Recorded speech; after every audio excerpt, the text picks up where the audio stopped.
حنان میرا بہت اچھا دوست بھی تھا۔ میں اب تک سمجھتا رہا کہ وہاں سب ٹھیک ہوگا، سو کچھ مطمئن تھا۔ میرا خیال تھا کہ بہن اور بھانجیوں کی ذمہ داری کا جو بار مینیجر نے اپنے سر لیا تھا وہ بخوبی نبھا رہا ہوگا۔ وہ تو اتفاقاً 1 ماہ پہلے کسی کام سے مجھے بدین جانا پڑا تو وہاں ایک دیرینہ بھلے وقتوں کے دوست سے ملاقات ہو گئی۔ میں نے دانستہ منیر کا ذکر چھیڑا تو اس نے مجھے بتایا کہ وہ تو سال میں 1 آدھ بار کراچی کا چکر لگاتا ہے۔ جہاں تک مجھے یاد ہے حنان نے بدین میں کچھ زمین بھی خریدی تھی۔ جواب یقیناً منیر کے قبضے میں ہوگی، اور جس کی بھنک بھی اس نے مدحت یا بچیوں کو نہیں پڑنے دی ہوگی۔ میرا دل کہتا ہے وہاں کچھ ٹھیک نہیں ہے۔ اذان بیٹا، اگر تمہاری ماں اور میرا حج کے لیے بلاوا نہ بھی آتا تو بھی میں نے دل میں ٹھان لیا تھا کہ تمہیں وہاں ضرور بھیجوں گا۔ مسعود صاحب نے بیٹے کے متفکر چہرے پہ نظریں ٹکائیں۔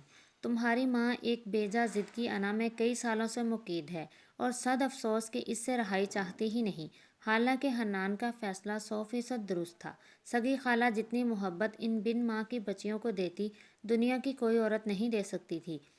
وہ چند لمحے خاموش رہے۔ اذان نے اپنے باپ کو آج سے پہلے اس قدر افسردہ نہیں دیکھا تھا۔ وہ شگفتہ مزاج کے، محفل میں رنگ جمانے والی طبیعت رکھتے تھے۔ تمہارے ماموں نے غصے میں قطع تعلق کی بات کہہ دی اور تمہاری ماں نے اس کی بات پہ مہر لگا کر اجنبیت کی حد کر دی۔ مدحت بیچاری ایک سیدھی سادھی اور نیک دل عورت ہے، مگر آصفہ بیگم کی نظر میں اس جیسی۔ انہوں نے جملہ ادھورا چھوڑ دیا۔ خیر چھوڑو، وہ کچھ توقف سے بولے۔ اب تم ان تمام معاملات کو کیسے ہینڈل کرو گے یہ تمہارا مسئلہ ہے۔ وہ کچھ ہنس کر بولے اور بیٹے کے خوبرو چہرے کو بغور دیکھ کر اس کی اندرونی کیفیت کو جانچا۔ باقی سب تو ٹھیک ہے ابو، میں امی کو بھی بعد میں بخوبی سنبھال سکتا ہوں، مگر وہ لوگ اس طرح اچانک ٹپک پڑنے والے رشتہ دار کو، کسی غیر شخص کو 1.5-2 ماہ اپنے گھر کس طرح ٹھہرائیں گے؟ وہ کچھ الجھ کر کندھے اچکا کر رہ گیا۔ تم ان کے لیے غیر شخص ہرگز نہیں، البتہ وہ اور تم بھی چند روز تک اجنبیت ضرور محسوس کرو گے، اور پھر تم کہہ دینا کہ کراچی میں میرا اور کوئی رشتہ دار نہیں تھا تو والدین کے آنے تک میں کہاں رہتا۔ بس کہہ دینا مجھے مسعود صاحب نے بھیجا ہے۔ وہ کچھ جھنجھلا کر قطعی لہجے میں بولے تو اذان کی ہنسی چھوٹ گئی۔ آج آصفہ بیگم ٹیلر سے اپنے سلے ہوئے کپڑے لینے گئی ہوئی تھیں، سو مسعود صاحب کو بیٹے سے کھل کر معاملات طے کرنے کا موقع مل گیا۔ اور سنو، اگر تمہیں کسی شک و شبہ کی بنیاد پر بدین جانا پڑے تو جانے میں تامل سے کام مت لینا۔ باقی میرا بیٹا بہت بردبار اور سمجھدار ہے، ہر طرح کے حالات کا مقابلہ کر سکتا ہے۔ کیوں بھائی، ٹھیک کہہ رہا ہوں نا؟ وہ اس کے کندھے پہ تھپکی دے کر ہنسے۔ دیکھ لیں ابو، کافی مشکل سچویشن میں آپ نے پھنسا دیا ہے۔ وہ بھی سر کھجا کر مسکرایا۔ اور فرض کریں ان خواتین نے مجھے گھر کے اندر گھسنے ہی نہ دیا اور دروازہ ٹھک سے بند کر کے کہا ہم آصفہ بیگم کے بیٹے کو گھر میں نہیں ٹھہرا سکتے تو؟ شرارت سے زیادہ اس کے لہجے اور آنکھوں میں تشویش نمایاں تھی۔ ایسا ہو ہی نہیں سکتا۔ مدحت ایک سلجھی ہوئی وفادار عورت ہے اور اس نے بچیوں کی تربیت بھی اسی انداز میں کی ہوگی۔ بیٹا وہ تو رشتوں کو ترسے ہوئے لوگ ہیں۔ مسعود کا لہجہ دھیما ہوا۔ سو رشتوں کی قدر ان سے زیادہ کس کو ہوگی؟ دھیما لہجہ ملال میں گھر کر سرگوشی نما ہوا۔ اور گاڑی کا کیا کروں گا؟ اذان کسی حتمی فیصلے پر پہنچ کر بولا۔ میری چھوٹی گاڑی لے جانا، میں نہیں چاہتا وہ تمہاری گاڑی یا تمہارا عہدہ سن کر کسی احساس کمتری میں مبتلا ہوں۔ پتہ نہیں وہ کس حال میں زندگی گزار رہی ہوں گی، بس ان میں گھل مل کے رہنا بالکل گھر کے ایک فرد کی طرح۔ اور وہ کچھ کہتے کہتے خاموش ہو گئے۔ اذان نے سوالیہ نظروں سے انہیں دیکھا۔ یار اب یوں تو نہ دیکھو، کیا ساری باتیں میں ہی تمہیں سمجھاؤں؟ وہ خفیف سا ہنسے۔ میں سمجھا نہیں، اذان نے کچھ الجھ کر پوچھا۔ میں اور کچھ نہیں کہنا چاہتا، بس تم پیکنگ کرو، پرسوں ہماری فلائٹ کے بعد انشاءاللہ رات کا کھانا اپنے ماموں کے گھر کھانا۔ اتنا کہہ کر وہ اٹھ کر باہر چلے گئے، مگر وہ ابھی تک ایک کشمکش کا شکار تھا۔ اسے ماں سے زندگی میں پہلی دفعہ اتنی بڑی بات چھپانی تھی، اور زندگی میں پہلی بار بالکل انجان لوگوں میں اتنے دن گزارنے تھے۔ اپنی حیثیت چھپا کر رہنا تھا۔ وہ مقابلے کے امتحان میں کامیاب ہو کر اب اے سی کے عہدے پر فائز تھا۔ تو چلیں اے سی صاحب، رخت سفر باندھیں۔ ایک نیا اور انوکھا معرکہ حل کرنا ہوگا۔ وہ اپنے آپ سے مخاطب ہوا۔ اب اس کا رخ اپنے کمرے کی طرف تھا۔ ابو بھی نہ، کم از کم ان لوگوں کو ایک فون ہی کر دیتے۔ مگر چلو خیر، اب وہ لوگ مجھے سزا کی طرح جھیلیں یا جزا کی مانند، دیکھا جائے گا۔ وہ ہر فکر سے آزاد ہو کے جانا چاہتا تھا۔ اسے اندیکھے رشتہ داروں کی زندگی سے ان الجھنوں کو ختم کرنا تھا۔ بقول مسعود صاحب کے وہ جن میں گھرے ہوئے تھے، وہ جانتا تھا کہ وہ ایسا کرنے کی صلاحیت رکھتا ہے۔ اس نے نظر اٹھا کر آسمان کی طرف دیکھا جہاں سفید بدلیاں ایک دوسرے کے تعاقب میں تھیں۔ خالہ، کالے بادل تو مینا برساتے ہیں، یہ سفید بدلیاں آسمان پہ کیوں دکھتی ہیں؟ امن نے ان خالہ بھانجی کی مصروفیات میں خلل ڈالا۔ عدن نے ڈائجسٹ بند کر کے بیزار نظروں سے اسے لتاڑا۔ مجھے تو اچھی لگتی ہیں، روئی کے گالوں جیسی بدلیاں، سفید پھول، سفید دعا اور سفید محبت۔ امن نے کہکا لگا کر جملہ مکمل کیا۔ سفید محبت، پہلی مرتبہ سنا ہے۔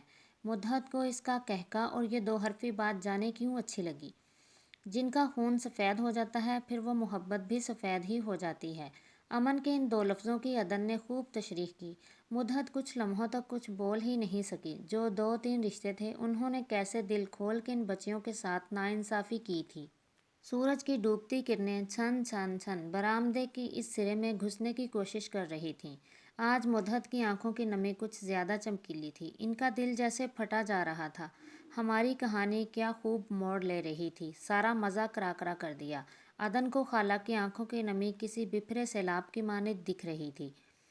عدن پچھتائی کہ اس نے ایسی بات کیوں کی۔ خالہ یوں ہی خود کو قصوروار سمجھنے لگتیں۔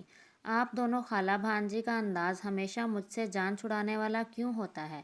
امن پیر پٹکتی پچھلے صحن کی طرف جانے لگی۔ اسے خود دلچسپی نہیں اور ہماری کہانیوں کا سارا سسپنس اسی طرح توجہ بٹا کر خراب کرتی ہے۔ عدن نے سر جھٹک کر دوبارہ رسالہ کھولا اور ساکت بیٹھی خالہ پہ ایک نظر ڈال کر پڑھنا شروع کیا۔ گھنی باڑ کے پیچھے اس سے کوئی 7 فرلانگ کے فاصلے پر ایک سایہ دبے پاؤں جیسے پانی پہ تیرتا اس کی طرف بڑھ رہا تھا۔ امن جو پچھلے صحن کو جانے والا برآمدہ آدھا عبور کر چکی تھی، بہن کی آواز سن کر رکی۔ لمبا سفید چوگا، جھکا ہوا سر اور چہرے کے اطراف پھیلے کندھے سے نیچے جاتے بال۔ برآمدے میں رکی ہوئی امن الٹے قدموں ان کی طرف بھاگی۔ اف ادو، چپ کر جاؤ۔ امن خالہ کے پلو سے جڑ کر اس سے لپٹ ہی گئی۔ یہ ضرور آیوشمتی ہوگی۔ خالہ کا چہرہ بھی خوف سے پیلا ہوا۔ یہ آمنہ ریاض کی آیوشمتی پتہ نہیں کیا ہے، رات کو آس پاس محسوس ہوتی ہے عدن۔ آئندہ مجھے بس کیف اور خوش نصیب والا حصہ سنایا کرنا۔